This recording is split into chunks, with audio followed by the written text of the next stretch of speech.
Hello ladies and gentlemen, my name is VirtualNunchucks. Welcome to the channel. I'm so glad you're here. I hope that's not too loud for you guys. Um, Today what I thought I'd talk about are my impressions of the Ghost of Tsushima in-depth dive on State of Play yesterday.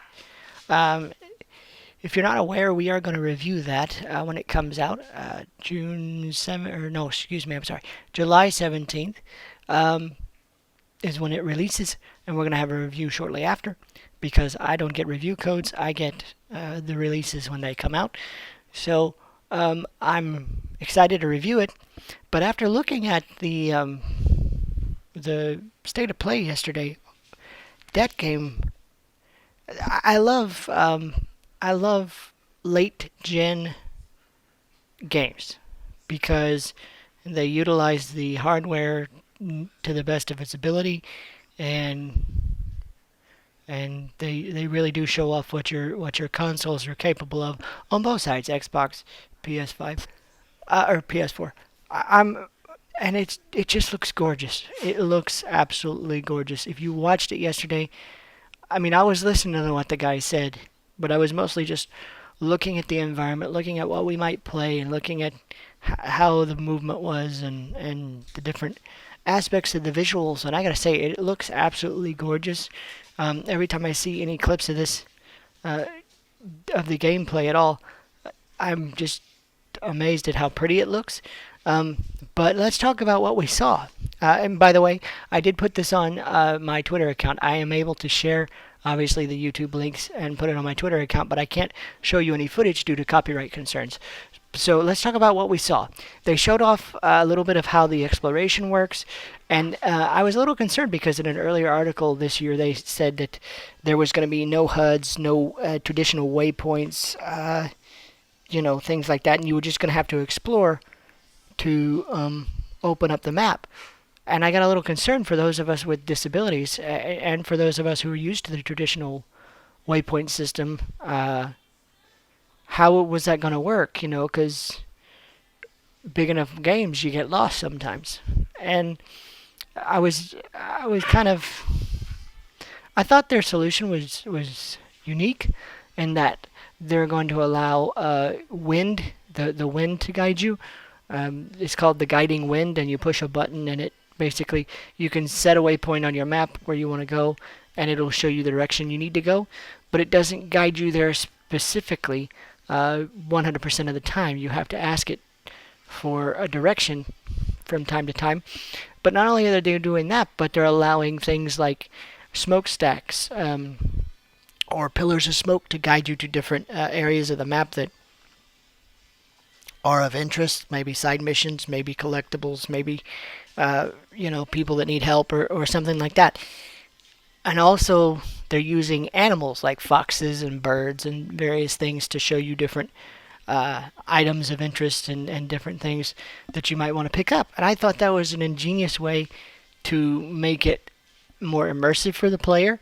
You're not taken out of the experience by having a cluttered HUD like a mini map in the corner or a big compass necessarily on the top of the screen that clutters your view of the game, because they really want to show off the world of Tsushima. And I have to say, I like what I saw as far as the navigation goes. It looks interesting, looks compelling, and I'm most likely going to be exploring everywhere. Every time I see a bird or a fox wanting me to take me somewhere, I'm probably going to go off the beaten path just so I can find out what they're going to show me. I like it. I think it's a cool idea, and we'll have to see how it executes in game. But based on what I saw of the gameplay and things, it looked pretty cool. So there's that. They also showed off some of the combat, both as a samurai and as the Ghost of Tsushima. And I gotta say, it kind of reminded me of Assassin's Creed counter dodge kind of stuff, but it's more of a timing thing, and especially when you're fighting as a samurai.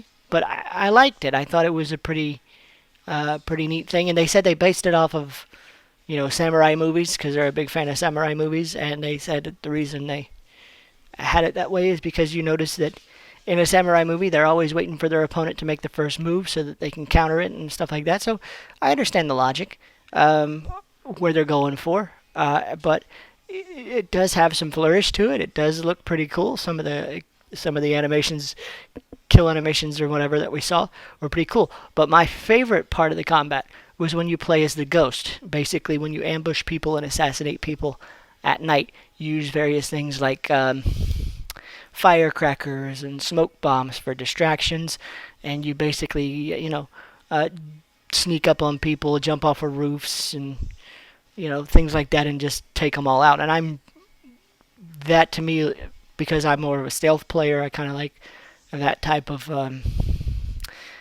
option in my games.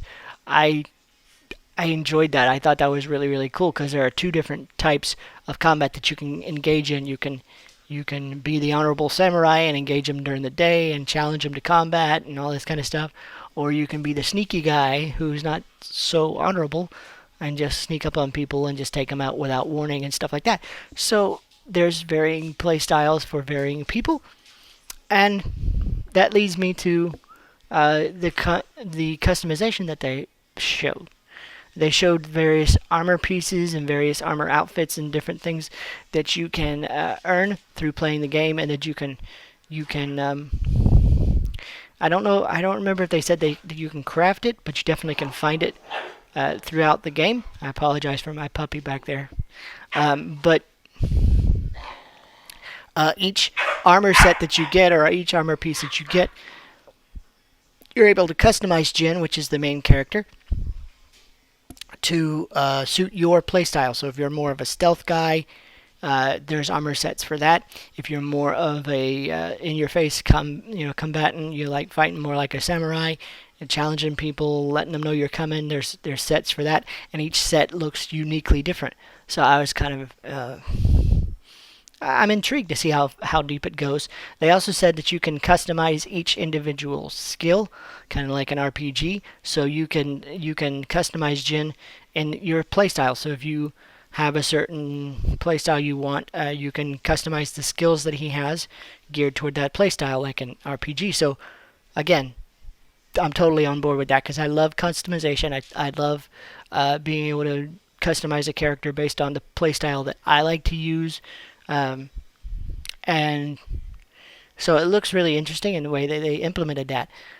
But I have to say, one of the coolest things that I thought was interesting, if you really are into sci-fi, if you're into Japanese samurai movies or martial arts movies, or you just want to be immersed in the world completely, they have a Japanese voice track with English subtitles, so you don't even have to hear the English actors at all.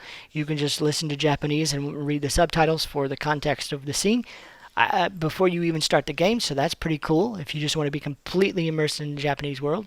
But also they added a few filters like black and white, and there's a samurai movie filter. I don't know what else I don't know what they called it exactly, but you're able to turn your screen black and white and have a breezy, snowy looking grain to it, where you can totally immerse yourself in a Japanese martial arts film. And so I thought that was pretty cool. Plus, they have a photo mode. And I know when Origins came out and they implemented photo mode, I took a lot of pictures of the pyramids and different things around Assassin's Creed Origins to use as one of my themes, background for my PlayStation for a long time, because it was just such a pretty world. There was a lot of depth to it. There was a lot of unique things to it. So I'm excited to see what you can do there. I don't know. All in all, I'm kind of excited about it. The only thing that I'm kind of wishing that we had heard a little bit more of would have been maybe a little bit more of the plot. But at the same time, if we do that, then it'll maybe ruin some game. They said they're going to, when we get closer to release, they're going to do another one of these or release more information anyway, on the game and stuff like that, to give you more information, because it's been so long since we heard anything. So I'm kind of looking forward to it. I was already excited to review the game. I just hope that it ends up playing and is as involved as it looks like it is. And I hope the story is compelling, because for me, when I go to review it, if the story doesn't grab me, that's going to be what does it for me and will take away my score. Is the fact that the uh, the story is not so good, because those kind of games need a story and it needs to be compelling. So I'm hoping that the story and everything just works together well enough for me to give it a good score. I have faith in Sucker Punch. I love what they did with Infamous 1 and 2, and Second Son was pretty good. So Sucker Punch is a good studio. I expect good things. So please don't blow it, Sucker Punch. Please. We've been waiting for a long time for this game, so I really hope you don't blow it. But everything that I've seen looks really, really cool. Let me know what you guys think in the comment section below if you watched it. If you didn't, you can go to my Twitter account at VNunchucks. I did put it on there so you can watch it. It's about 16 to 18 minutes long, and they show various aspects of it with little texts and things at the bottom of the screen to explain what you're seeing. So, and they have various developers talking. So if you didn't see it, certainly take a look at it. Let me know what you guys think of it in the comments. If you're excited to play it, if you're looking to play it, or if you're kind of in one of those wait and see moods. See if it's any good first before you really dive into it. Let me know, because like I said, we're going to review it when it comes out, so I'm looking forward to that, and I hope you guys will. And if you are, hit that subscribe button and turn on the notification bell so you're notified whenever the content hits the channel, because otherwise you might miss it, and I don't want you to do that. Don't forget, you can follow me on Facebook.com/VirtualNunchucks. You can follow me over on Twitter at VNunchucks, of course, Twitch.tv/VirtualNunchucks, and of course here on YouTube, mostly here on YouTube, where I am most of the time, every Monday through Friday. So, guys, hope you have a great weekend, and we will see you on Monday with a new video. And don't forget, next week, what is that game? Maneater. Maneater comes out on the 22nd.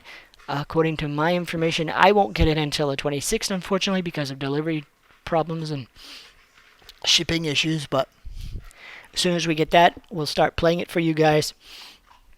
And then, of course, we'll have a full review for that one as well. So if you're looking forward to that, you'll have it as soon as we have it. So see you guys next week, and hope you guys have a great weekend. Bye, guys.